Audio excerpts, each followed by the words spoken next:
In this video, I am trying to explain the advantages and limitations of ratio analysis. Let us discuss with in detail about advantages of ratio analysis. The first advantages of ratio analysis is useful in analysis of financial statements. Ratio analysis is the important tool and technique available for analyzing the financial statements. Here, the such analysis is made not only by the management but also by the outsider parties like bankers, creditors, investors, etc. like that. Here, from this advantages, we are mainly concentrate about the ratio analysis is the tool or technique analysis based on the financial statement, and this helpful to not only for the management of the concern but also for the outsiders, that is creditors, bankers, investors, etc. The second advantages of ratio analysis is ratio analysis useful in improving future performance. Here, the ratio analysis indicates the weak spots of the business. So, this helps the management to overcoming such weakness and improving the overall performance of the business enterprises in the future. Here, from these advantages, we are mainly study the weak spot of the business enterprises and how to overcome from these weak spots, and this ratio analysis help us to know the overall performance of the business enterprises in the future. The next advantages of ratio analysis is useful in inter-firm comparison. Here, the ratio analysis comparison of the performance of one firm with the another can be made only when absolute data is converted into comparable ratios. Here, from these advantages, we are mainly study the comparison of the one firm performance with the another performance with the another firm based on the ratios. The another advantages of ratio analysis is useful in judging the efficiency of a business. Here, ratios helps in efficiency of a business, that is liquidity, solvency, profitability, etc. of a business can be easily evaluated with the help of various accounting ratios such as current ratio, liquid ratio, debt equity ratio, net profit ratio, etc. Each evaluation enables the management to judge the operating efficiency of the various aspects of the business. Here, these advantages help us to judging the efficiency of a business for the use of various accounting ratios, that is current ratio, liquidity ratio, debt equity ratio, etc. The another advantages of ratio analysis is useful in simplifying accounting figures. Here, the complex accounting data presented in profit and loss account and balance sheet is simplified with the help of accounting ratio.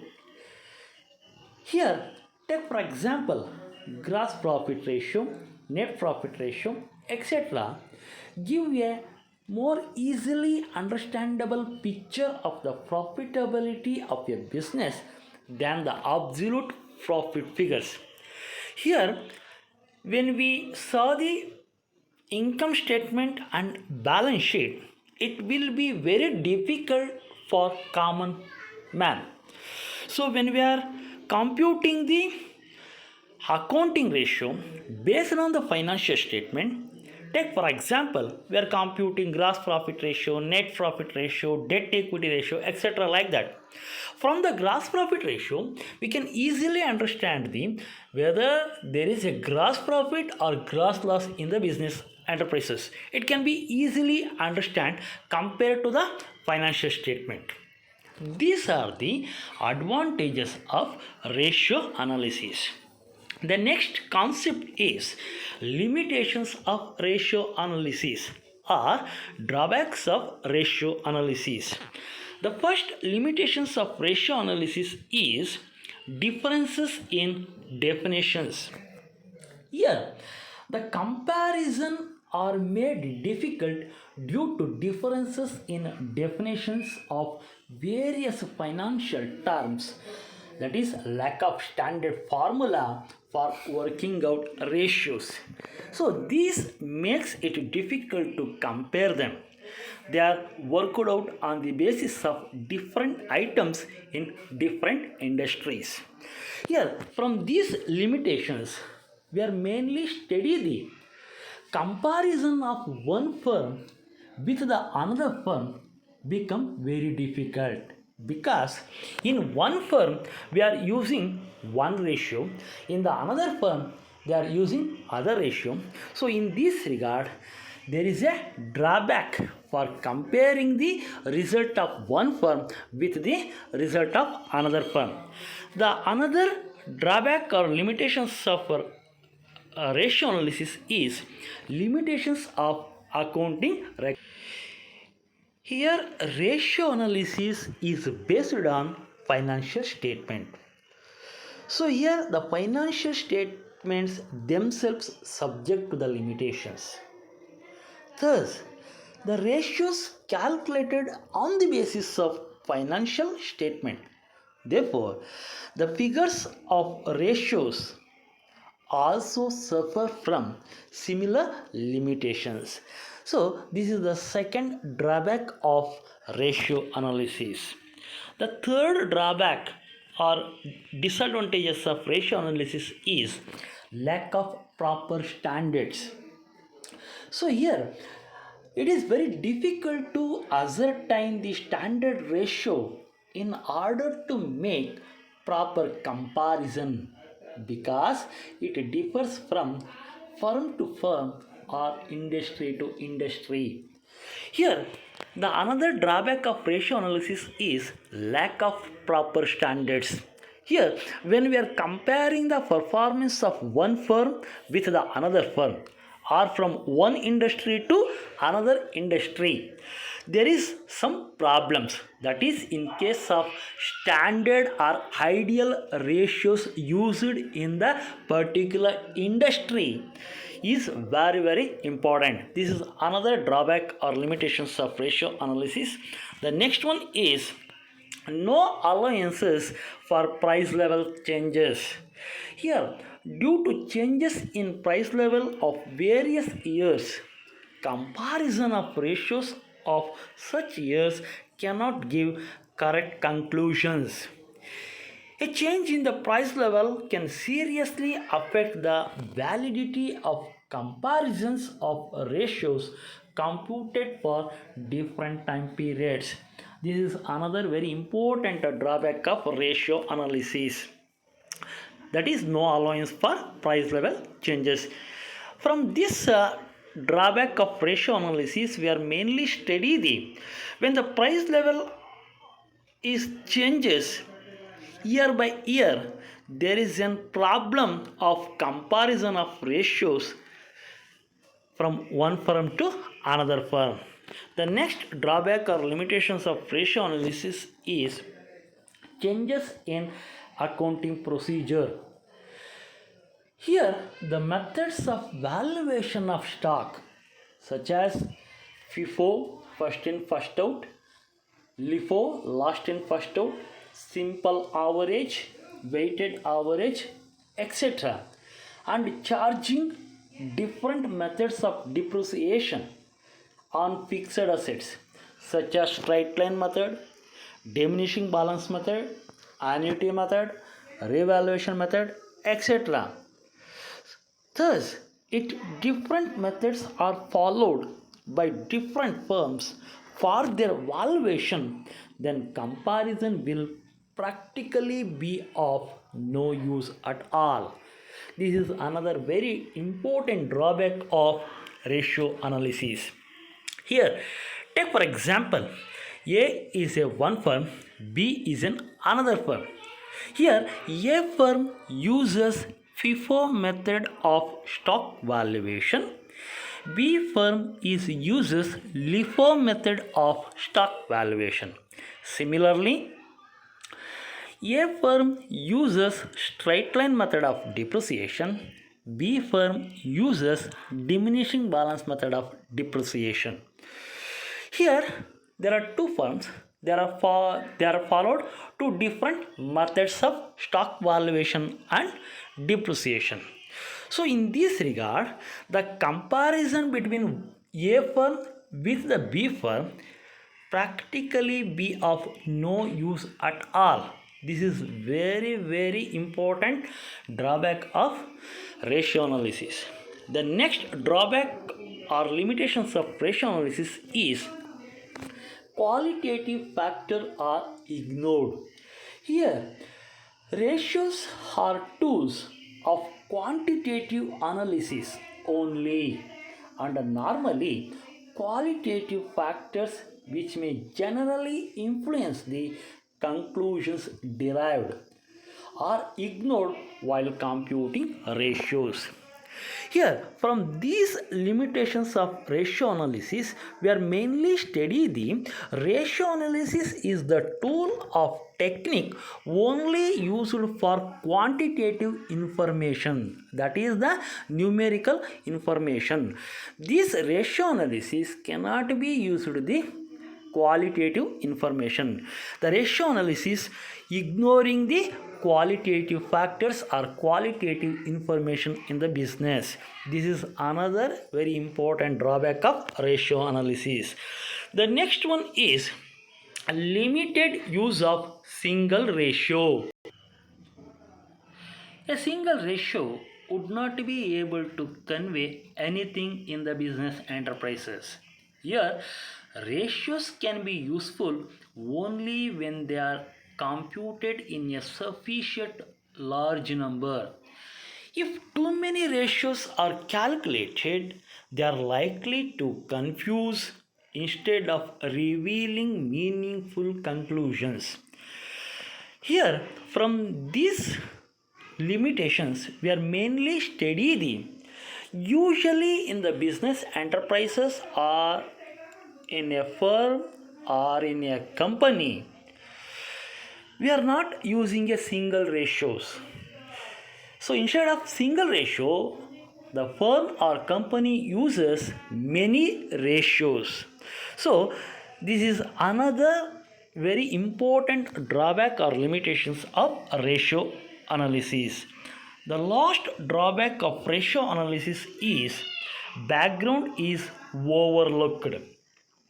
Here, when interfirm comparison is made, they differ substantially in age, size, nature of product, etc. When an interfirm comparison is made, these factors are not considered. Therefore, ratio analysis cannot give satisfactory results. So, these are the drawbacks or limitations of ratio analysis. ವಿದ್ಯಾರ್ಥಿಗಳೇ, ಈ ಒಂದು ವಿಡಿಯೋದಲ್ಲಿ ನಾನು ratio ಅನಾಲಿಸಿಸ್ನಿಂದ ಆಗುವಂಥ ಅನುಕೂಲಗಳು ಮತ್ತು ಅನಾನುಕೂಲಗಳ ಬಗ್ಗೆ ತಿಳಿಸ್ಕೊಡ್ತೇನೆ. ಮೊದಲನಿಗೆ ratio ಅನಾಲಿಸಿಸಿಂದ ಆಗುವಂಥ ಅನುಕೂಲಗಳು ಅಥವಾ ಪ್ರಯೋಜನಗಳು ಏನಪ್ಪ ಅಂದರೆ, ಮೊದಲನೇದು useful in analysis of financial statements. Ratio analysis financial ಸ್ಟೇಟ್ಮೆಂಟನ್ನು ಪ್ರಿಪೇರ್ ಮಾಡೋದಕ್ಕೆ ಮತ್ತು ಫೈನಾನ್ಷಿಯಲ್ ಸ್ಟೇಟ್ಮೆಂಟಿಂದ ರೇಷಿಯೋಸ್ಗಳನ್ನು ಕ್ಯಾಲ್ಕುಲೇಷನ್ ಮಾಡೋದಕ್ಕೆ ತುಂಬ ಅನುಕೂಲ ಆಗುತ್ತೆ.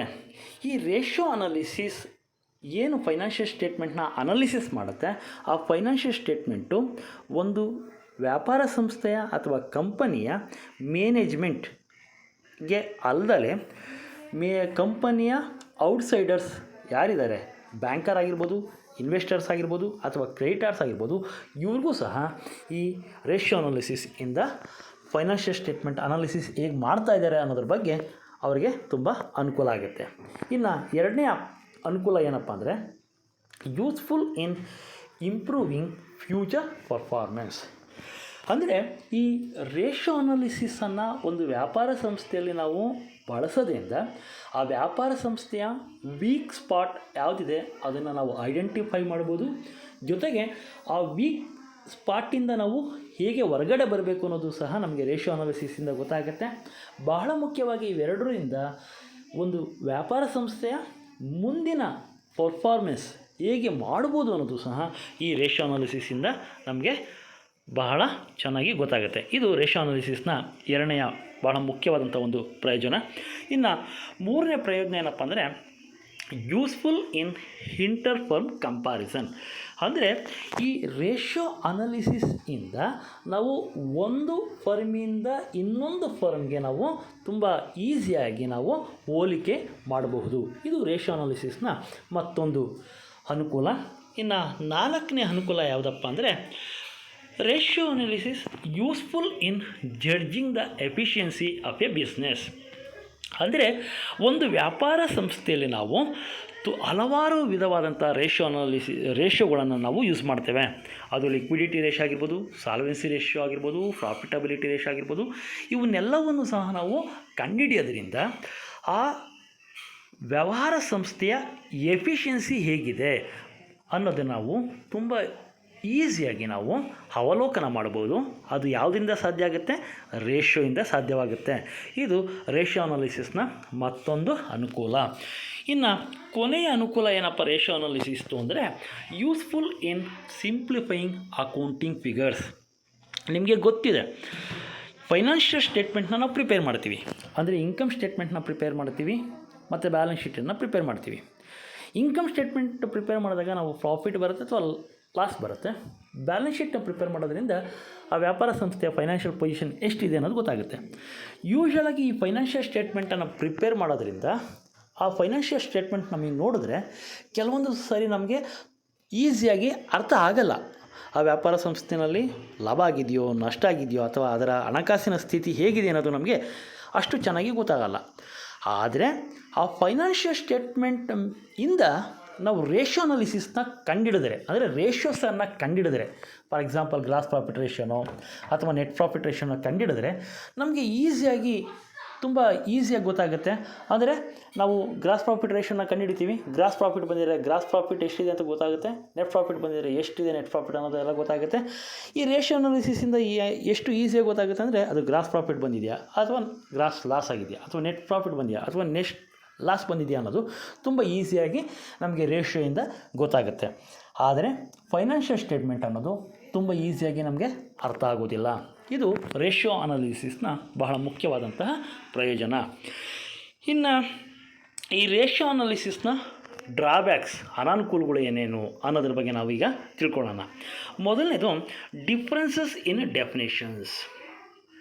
ಇಲ್ಲಿ ಡಿಫ್ರೆನ್ಸಸ್ ಇನ್ ಡೆಫಿನೇಷನ್ಸ್ ಅಂದರೆ ಏನಪ್ಪ ಅಂದರೆ ಯೂಶ್ವಲಾಗಿ ನಾವು ಕಂಪೇರ್ ಮಾಡಬೇಕಾದ್ರೆ ಒಂದು ಫರ್ಮಿಂದ ಇನ್ನೊಂದು ಫರ್ಮ್ಗೆ ಕಂಪೇರ್ ಮಾಡಬೇಕಾದ್ರೆ ಅಥವಾ ಒಂದು ಇಂಡಸ್ಟ್ರಿಯಿಂದ ಇನ್ನೊಂದು ಇಂಡಸ್ಟ್ರಿಗೆ ಕಂಪೇರ್ ಮಾಡಬೇಕಾದ್ರೆ ಕೆಲವೊಂದು ಸಾರಿ ಸ್ಟ್ಯಾಂಡರ್ಡ್ ಫಾರ್ಮುಲಾಗಳು ಆಯಾ ಕಂಪ್ನಿ ಮೇಲೆ ಡಿಪೆಂಡ್ ಆಗಿರುತ್ತೆ.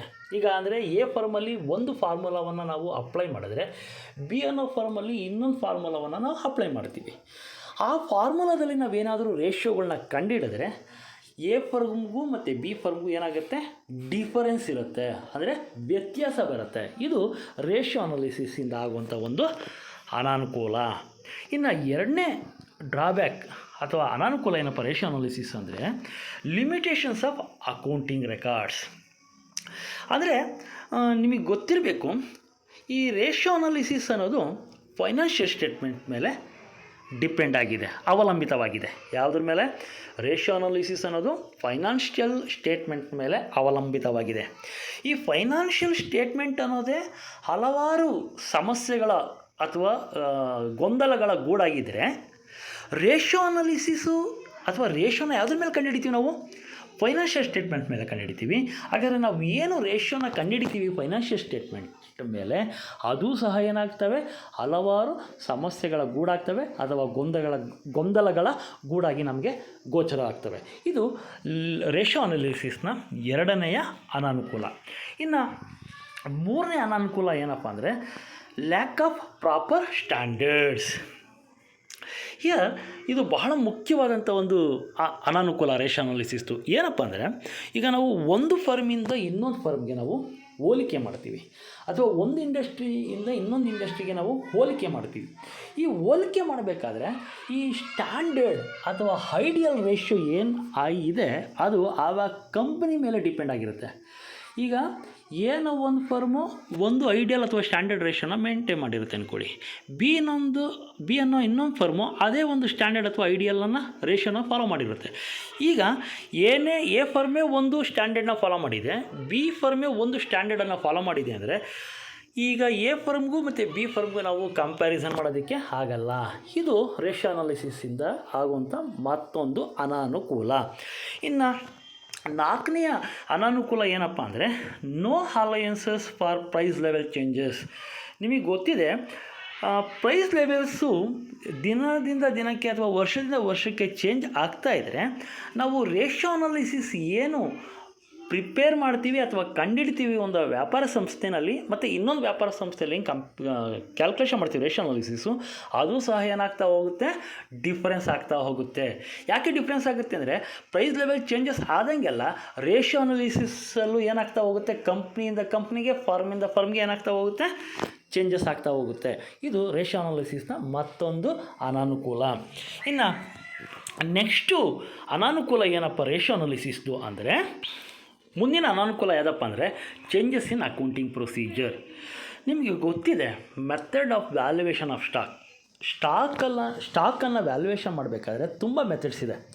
ಫಿಫೋ ಮೆಥಡ್ ಇದೆ, ಲಿಫೋ ಮೆಥಡ್ ಇದೆ, ಸಿಂಪಲ್ ಅವರೇಜ್ ಇದೆ, ವೇಟೆಡ್ ಅವರೇಜ್ ಇದೆ, ಎಕ್ಸೆಟ್ರಾ. ಇನ್ನು ಸುಮಾರು method of valuation of stock ಇದೆ.